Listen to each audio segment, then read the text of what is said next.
Welcome to another episode of the Reboot Chronicles, a no-holds-barred forum with global leaders, authors, entrepreneurs, and CEOs about how organizations stay focused on growth and innovation in unprecedented times. I'm your host, Dean Tobias, coming to you live from Reviv's North American headquarters in Chicago, and we would like to thank you for joining us from around the globe today. I'd like to welcome Elaine Boltz to the Reboot Chronicles. Elaine is the Chief Operating and Transformational Officer of Crocs. She has been rebooting Crocs since she arrived, just as the globe kind of slipped into a pandemic some of you have heard about. So interesting timing. We'll talk about that. You know, love them or hate them, Crocs became the it shoe of the pandemic, and they have been on a roll. I would like to say a tear ever since, recently acquiring high growth footwear brand Hey Dude for $2.5 billion. And now they have a goal to reach $5 billion in revenue by 2026. So pretty exciting place to be right now. And it's good to see you, Elaine. You know, prior to Crocs, yeah, thanks. Prior to Crocs, you're president of TJX, and saw you do some fascinating things there. You launched their e-commerce division and oversaw the purchase of Sierra Trading Post. Many customers probably listening in, very familiar with that brand here.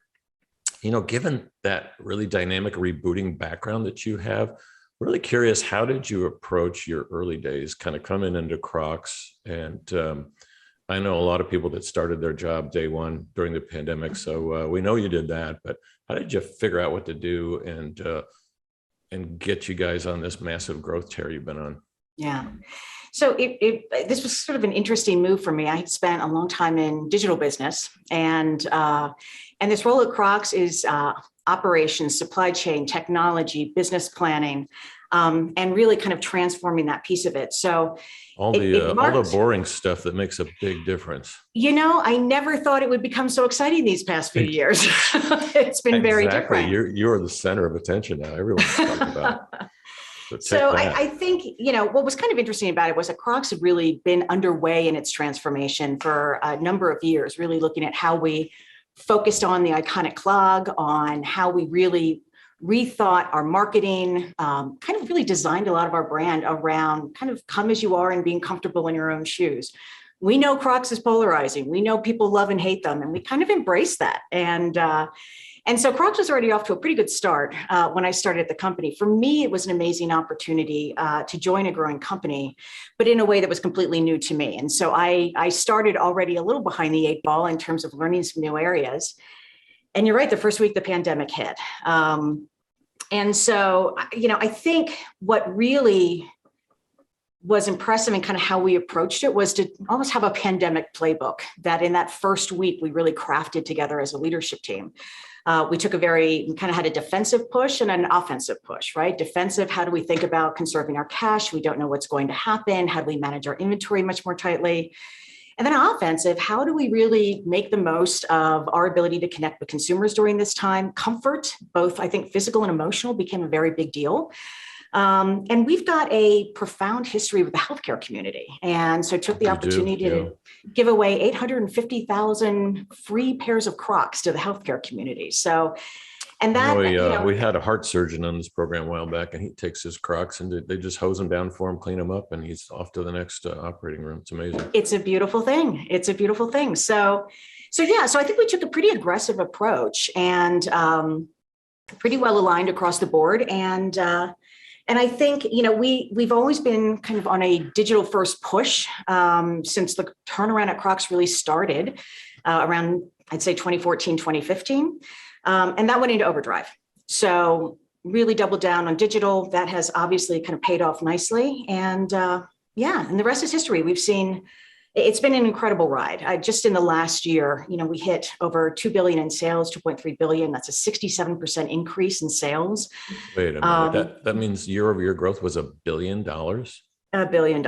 So it's really been incredible. And we've had to really adjust. And have you been working 7 days a week? That is incredible. It's felt like it sometimes. I mean, a lot of the tech companies have seen that during the pandemic, and now they're slowing down, but you're not really a tech company. Those of you that are watching on YouTube, you know, she has the shoes all behind her, which I love some of those colors, by the way. For an apparel, let's just call it, or a shoe company, that's unprecedented. Yeah, scaling in that level, both in terms of talent Gosh. and kind of the processes and clearly the supply chain during a time of incredible disruption. It's required a real flexibility and agility internally, and it's required an incredible amount of sort of collaboration and innovation to get through that. So that's been a big part of where we've been Exactly. focusing and spending our time. Agility is so key. Well, let's jump into what you just said though. So what does it Yeah. mean to be a digital first company now with Crocs? Let's go into that. So we've really talked about digital for us across a number of different disciplines, right? So there's the obvious digital commerce, which has been a hugely growing part of our portfolio. We're anticipating getting over 50% of our revenues from digital by 2026. And so it is a big push, and it has been a big push for us. Beyond that, digital for marketing has been a huge part of how we have built the brand. Our marketing team's been incredible about hooking on to what's going on virally, at connecting at consumers with where they are from a social standpoint, and really teaming up and doing collaborations with some great brands, great artists, great designers that have kind of pushed the business. So we've been digital first from that standpoint as well. I think we're also looking at digital across how we do our operations. So we have been looking at how we incorporate artificial intelligence in our forecasting. We've included robotics as a way to scale very, very quickly in our e-commerce operations. So I think for us, digital is more than just kind of a business. It's really how we want to approach the growth and kind of the future of the company. Yeah, and you're very different from other brands where you have these opportunities for, some people disagree with this, but these brand experiences and cult followings and all types of things. So you're not just like doing what other, let's just call them fashion footwear brands are doing, which is glomming onto TikTok and Snap and basically paying them advertising money. It seems to me as an outsider, you were one of the few public companies that literally is living it and breathing it and culturally kind of embedding it, almost like some of the next gen food companies where they have a purpose and a mission, and no one ever would have guessed that would have come through in Crocs and as a multi-billion-dollar brand. As a sub-billion-dollar brand, you can do anything you want, but so, how you scale that is fascinating. But that brings up another point. It wasn't just the pandemic. And this goes back to maybe 2018, where your connections with rappers and fashion brands and all that stuff just started percolating. And I don't know if it was planned, this great event. You clearly have a pretty bright CEO, knows how to build the right team, right people, right time, right momentum. How do you keep that going? It's like, it's nice to be hot. I'm drawing an arrow up, and sometimes it goes right back down because that person or rapper or influencer or whoever, or even TikTok just isn't hot anymore. And then you go down with it. How are you actually personally keeping that going? Yeah, we talk about kind of the sustainability of growth a lot and how we kind of are building a platform to keep that momentum going. I think in a lot of ways, we haven't just focused on one segment. I think part of the beauty of Crocs is it is fairly individual and also fairly universal, right? And so it's a pretty iconic silhouette. We find ways to personalize it. And I think as we've reached out for a lot of collaborations, they've gone from everything to Bad Bunny to KFC to Balenciaga, right? And so it's just been an incredible swath of people that we've been able to work with.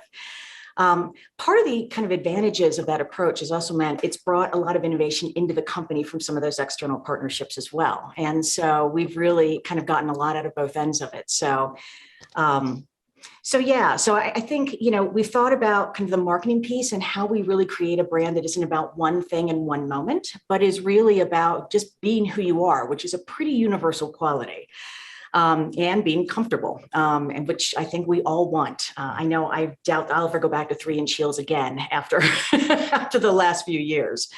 Me neither. That's been important. Yeah. It's interesting. I had a conversation with my fiance about that the other day. She's like packing heels for a trip. And I'm like, are people still doing that? She's like, yeah, we really missed it. And I'm like, all right. It's important to be comfortable too, isn't it? It's like, that's fun. Yeah. We're the Crocs on the airplane. Yeah, exactly right. Listen, we're overall seeing a trend towards casualization and comfort. Yeah. And we think that's a lasting trend. So we're excited about that. Some people are too casual. So we're not going to see Crocs with heels on them, it sounds like. Or actually, I think I saw a spoof of some. We have had Crocs with heels. So we have a platform Crocs that is one of my favorites. And we did a great collaboration with Balenciaga, where we actually had an iconic Croc clog with a stiletto heel attached. Wow. Kind of incredible, a feat of engineering. And I'm lucky enough to oversee an incredibly talented set of folks who are using parametric modeling, 3D design to really take these molded shoes into places they could never go before. And so that collaboration wouldn't have been doable without it. So like I said, that's a big part of just staying innovative, right? Is having these external influences and pushing ourselves as much as possible. Yeah. Yeah, the work I do at Kellogg Northwestern is like we bring a lot of startups together, large corporations, accelerate the growth, collaborate. I never thought, or just didn't think about it much, but you going into the luxury category. I think we've got LVMH coming up later on this quarter, and but doing that through like co-branding relationships, that makes a lot of sense. Do you see yourself kind of like casual brand? Luxury brand, dude brand. I think for ourselves, where do you see it going roadmap wise, I guess? Yeah, I think, one of our core values is being pretty democratic. And so I don't think that we see ourselves going into a luxury space, but I think part of being democratic is being there for everyone, right? And so that includes the luxury world. So I think we're very set on making sure that we continue with a great value and great product and great comfort. So I don't think we're going to be looking to go high end from a Crocs standpoint. I think we like where we're at, which is casual, comfortable, and a really great value. You said I forgot 60% of revenue by 2026. Did you? We are looking at $5 billion in revenue by 2026. We just did 2.3 in 21. You have the percent digital number you threw out there was. Yeah, we're shooting for over 50%. So my question is that what we call DTC? Not to get too geeky here, but direct to consumer, or is that? We're talking about it digital. So a combination of really sort of digital commerce from the standpoint of our own websites, but also tying in with e-tailers around the world. All right. So Zappos, still going Zalando, Amazon. Yeah. Got it. Got it.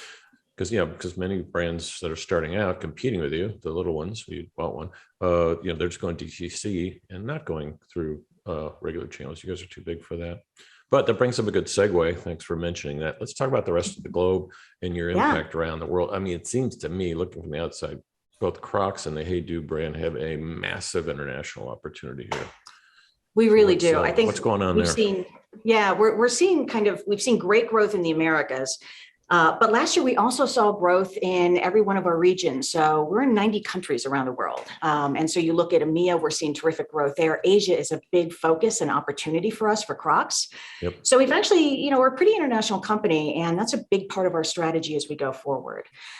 Hey Dude is really exciting. Our recent acquisition, they have their primary base is in the Americas. We think there's great opportunity around the world for them as well. So when we think about ourselves as a company, we think about ourselves as being very global. We think of that consumer as being very global.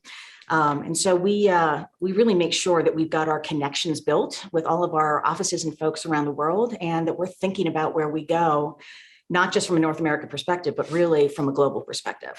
Yeah, it seems we've got a lot of untapped markets. I don't even think we've mentioned India and places like that. Yeah. So you were definitely, as a serial CEO and builder of companies, to me, it's like right people on the team at the right time. So you're pivotal in this. Again, $1 billion year-over-year growth is not something that the back end can just do. So how have you kind of stepped up to that challenge? A lot of supply chain issues are still lingering in 22 going into 23. Yeah, and we expect they're going to continue to linger. And so I think we've done a number of different things. I think as part of our flexibility, we've really tried to diversify our manufacturing base outside of being kind of a single country or a couple of countries. And so we're really looking to build up around the world. With all the logistics challenges, we've really diversified the ports that we use, the types of ways of moving goods. We've relied a lot on our relationships and our partnerships with carriers, with manufacturers. A lot of the footwear manufacturers have been terrific partners during these times. And I think internally, we've taken a really, I think constraint is sometimes one of the best ways to birth innovation. And I think we've really kind of had to force ourselves to think differently about how we manage things. And so from materials to locations to everything. And even internal processes, right? So as a supply chain gets more volatile and unpredictable, how we think about marketing launches around the world. If you can't rely on goods arriving on time, how do we shift that approach? I think we very much took a point of facing reality with the supply chain. And I think that's helped us. I've heard a lot of companies, kind of people taking a wait and see approach. And I think we wanted to be very quickly decisive about things and say, if we're going to be dealing with this for a long time, let's figure out how to deal with it. So we've looked at our product line to really make sure that it's tight and focused and protecting newness. And so thinking about how we let factories run longer lines by kind of cutting the product line. Right. I mentioned the marketing. So really kind of across the board, we've said, listen, if this is the new reality for the next several years, how do we rethink? Air freight is now kind of a newer part of our way of competing from a logistics standpoint. I was just going to bring that up. I mean, your stuff is lightweight, though bulky, and having used to run a big part of FedEx, we always went to the fashion industry. And so during the pandemic that we've kind of come out of, many people did switch to air, and they thought that was their strategy, but it's not necessarily sustainable. It's others have said this is just our interim one. It sounds like you're looking at things more systemically and saying, no, this is how we actually need to rebirth our company and to rethink about how we move things around the globe and what materials we're sourcing. Yeah, I think all of us are looking at new ways, kind of how does this global supply chain really reshape itself kind of in this new phase? I would say for us, air freight is probably, I think we're trying to think about it very strategically. Where do we have the opportunity to jump from the front of the line in terms of shelf space? How do we make sure that we're bringing newness in to the market so we keep our consumers interested? And how do we use that to really deploy seasonally appropriate goods that are really relevant to consumers when they need them? And when there might be a shortage. And so we've, I think, taken a very strategic approach to air versus just let's go with everything in, because it is pretty cost prohibitive. But I think used the right way really gives us a leg up. Yeah. When I go on Amazon, maybe even Walmart marketplaces, let's just call them, to be nice, but Amazon, overwhelmed with the amount of shoes that you can just look at a glance. Impossible for a guy to decide, of course.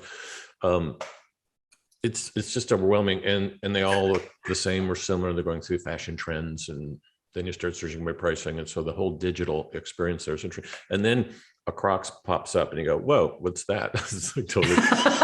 So you clearly have the differentiation factor, but wow, it is so competitive. It is so, I've looked at the same shoes, and it's like this guy's cut it 4 cents. He thinks that's his strategy. And so you guys are in a tough market, and you're kind of going around some of the players instead of plowing through them competitively. It's interesting. Yeah, it's a super competitive market. That's not going to change anytime soon. I think, the brand heat is something we're continuing to invest in and keep that going. I think the uniqueness of the product, to your point, is a real differentiator. It's both practical and super fun. That is your brand heat. Yeah, exactly. Yeah, absolutely right.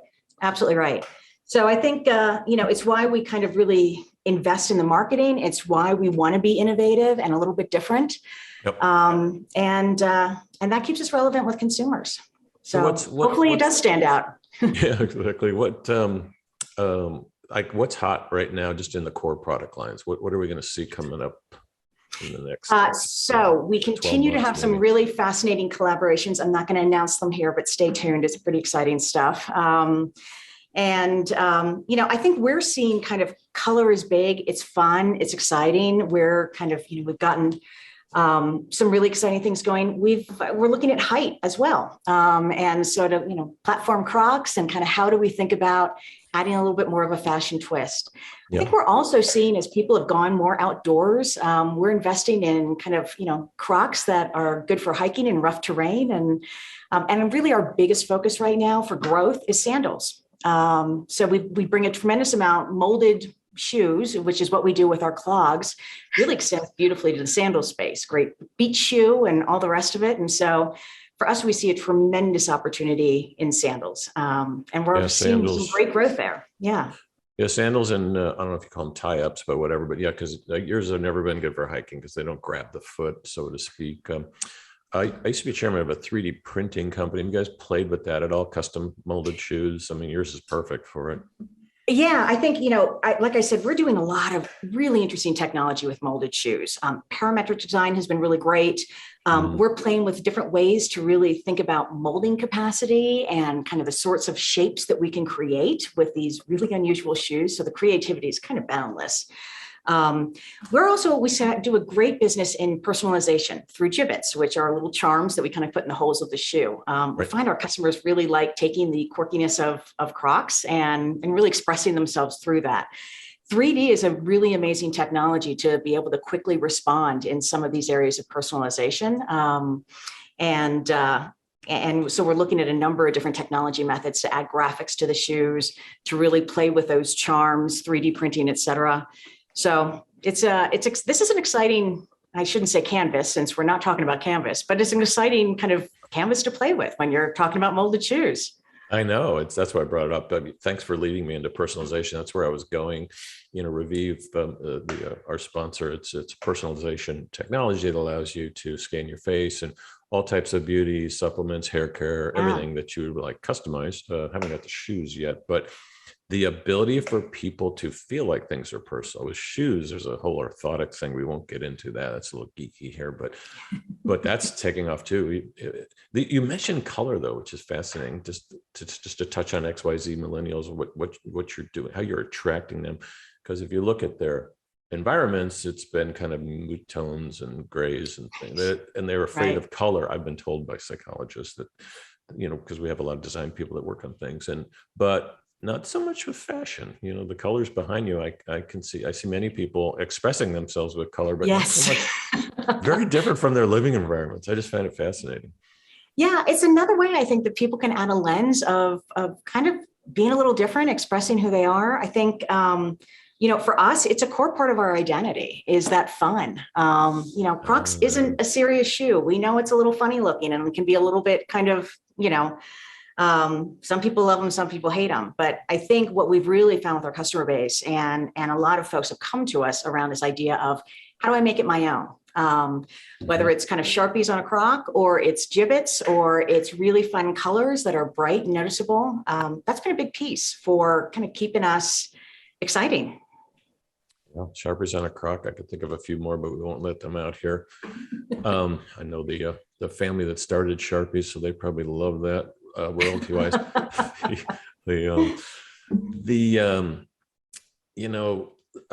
It's amazing what you've done on the back end of the company. A lot of people never see that. We rarely talk about it. It's always about the marketing and the glamour and the glitz, but I like the way that you systemically brought it all together. I think you have a reputation for that, kind of bringing together operations and finance and bringing together product and bringing together sourcing and out and, what we call co-creation of innovation with other partners.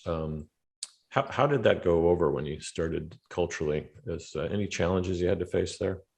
I think that, in terms of the sort of back end transformation piece, it's really been, I think, an incredibly collaborative journey. I think we've taken a look at it that it's not just about efficiency or economics, but it's enabling a lot of kind of what makes customers happy. I think it took a lot of sharp focus, a lot of prioritizing. I think we've had a real mantra of smarter, better, faster, right? So smarter, how do we get incredibly good with data? How do we get access to be able to see around corners and get better insights than other people? Certainly faster is a big mantra here at Crocs. So how do we respond, make decisions with the best information that we have, knowing that we can make a shift later? I could start making running shoes maybe too. I've seen people running in clogs. It's okay. Last time I did, I slipped, but they were wet. I got out of the pool. Sorry. I said I wouldn't make too much fun of Crocs. I just love the way you guys embrace that. You could have been very defensive as a company, like, hey, stop making fun. And you actually guys embrace it and make fun of yourselves. So we love it. We love the product and customers do. And listen, we love that it's a little different. That works for us. And the faster part, I didn't mean to cut you off, is you see that as sustainable as you get to 4, 5, 6, 10 billion. It's at Kellogg, I call them BFSs. So these companies over 2 billion, they get big, fat, and slow, and that connected tissue in between is like irrelevance, obscurity, and decline. If you're looking at a Venn diagram, it gets kind of dicey. How do you keep that I think, culture we going? talk a lot about this kind of dynamic where what has gotten us to a place that's been really successful is this agility. We have a pretty lean structure. It's high performance oriented. I am talking to my peers in other parts of the company constantly and around the world constantly, right? So we're very, very connected.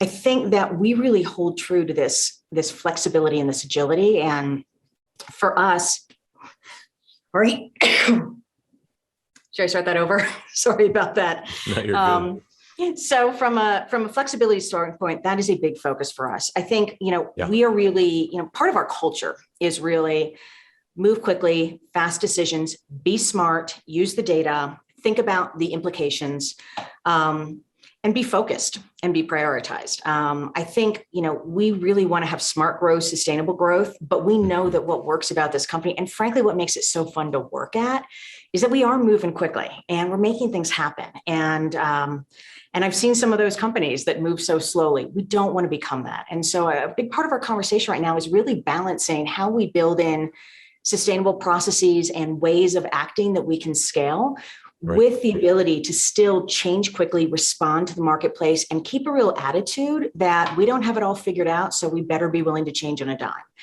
I think the cultural component is just as, if not more important than some of the process and technology and the rest, to really keeping that alive. Yeah, and most companies, a lot of those BFSs, they want to be on the show, and we don't always want them to because it's slideware versus like, how fast are you really running, you guys? Come on. But I like that your CEO at least understood that, hey, I need someone like Elaine, you're that connected tissue to keep that realism going because it has to scale on the backside. We're pretty good at managing the marketing and all that stuff, but we also have to bring in other companies like Hey Dude and different cultures, different, like when Amazon brought in Zappos, quite frankly, Amazon was awful as a customer service company, awful, or just non-existent in some cases. And Zappos actually helped them transform. It was that culture, that customer service mentality was picked up by an acquisition. Yeah, we're very excited about Hey Dude. I think there's a lot about that business. It's a phenomenal product, comfortable, great cool value, very universal. I think we believe that we can really bring a lot of the playbook that has made Crocs great onto Hey Dude, but we're also learning an awful lot from Hey Dude. It is a classic entrepreneurial company that has had to come up some really smart decisions to scale quickly. And we're finding that we have a lot to learn from them as well. And so far, it's been a great partnership. I'm excited about that future. Yeah, me too. From what I've seen, it's a perfect match. I know other companies that could have bought them and ruined them. So I'm really passionate about, ESG, not the most exciting topic when you're talking about marketing and shoes and stuff and fashion and color, but you guys have put a goal out there to be net zero by 2030, which I think is really aggressive for a manufacturing company. All the tech companies say they're doing it. It's like, it's easy for them. I run them. I know we're not burning much, mostly. So how are you going to do that? Yeah, we're actually super excited about it. I think, what's really interesting about Crocs is we went through and kind of tested out our carbon impact, and we're really looking at sustainability across the entire chain.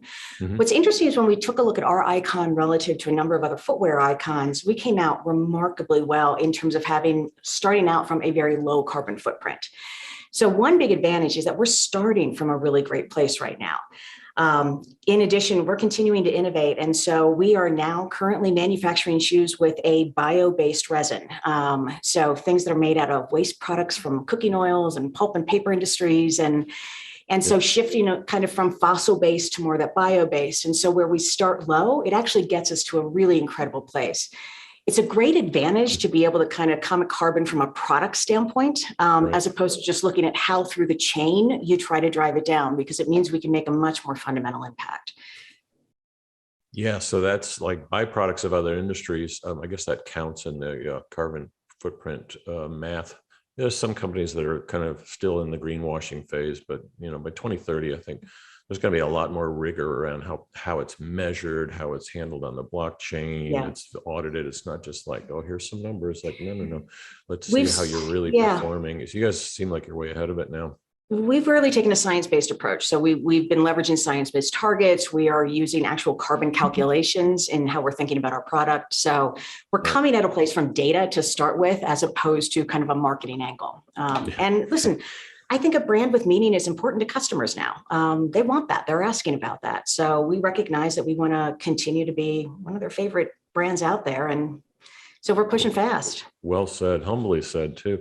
Elaine, I want to thank you for joining us. Any final tips about, a lot of people listening in that are kind of in a chief transformational officer innovation role, walking into these roles in large companies. Any quick tips before we go? Yeah, I think, what's been interesting about this role to me is kind of coming out of the digital space and then moving into this new kind of functional area. Is that the transformation things that work across the board, right? You can extend them to different areas. And so that's created a great platform. Listen, I think all of us who have been in the transformation game and making a lot of change know that it requires an awful lot of work, an awful lot of commitment, an iron will, just an absolutely relentless approach towards making it happen. But it also takes a toll. So, particularly during kind of turbulent times, taking care of ourselves and taking care of our teams and making sure that we're all kind of going through this in a way that feels good is a big piece as well. Well said. All right. You've been listening to Elaine Boltz, who is with Crocs, and joining us today in the Reboot Chronicles. This is Dean DeBias. I want to thank you for joining us today, and we will see you soon.